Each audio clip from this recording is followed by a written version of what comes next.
అయితే అవును కానీ ఇంకొకటి విషయం మనం మర్చిపోయినాం.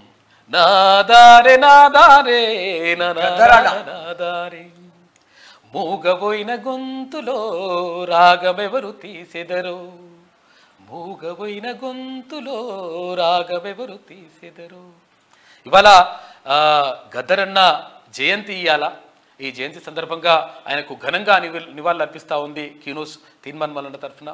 ఎందుకనంటే ఇక్కడ ఇదే వేదిక పైన గద్దరన్న అంటే చివరి రోజుల్లో ఇక్కడ వచ్చి మాట్లాడేసి అంటే ప్రజలకు మంచి జరగాలనేటువంటి ఆకాంక్ష ఆయన చిన్ననాటి నుంచి అలవర్చుకున్నటువంటి వ్యక్తి.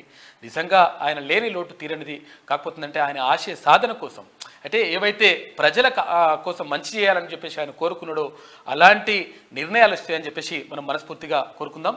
బడ్జెట్ సమావేశాలు తర్వాత ఇక్కడ గ్రూప్ 1 తర్వాత గ్రూప్ 4 పోస్టులకు సంబంధించి ప్రధానంగా దృష్టి సారించింది ప్రభుత్వం. తెల్లాపూర్లో కూడా గద్దరన్నకి సంబంధించిన తెల్లాపూర్లో అక్కడ భరత్ ఆయన కౌన్సిలర్ కొల్లూరి భరత్ ఆధ్వర్యంలో అక్కడ కార్యక్రమం జరుగుతూ ఉంది. రాష్ట్ర ప్రభుత్వం కూడా అక్కడ గద్దరన్న విగ్రహం ఏర్పాటు చేయడానికి గ్రీన్ సిగ్నల్ ఇచ్చింది. ఈ నేపథ్యంలో మంత్రులు కూడా అక్కడికి వెళ్తున్నట్టుగా తెలుస్తా ఉంది. రవీంద్ర భారతిలో ప్రత్యేక కార్యక్రమం కూడా ఏర్పాటు చేస్తా ఉన్నారు.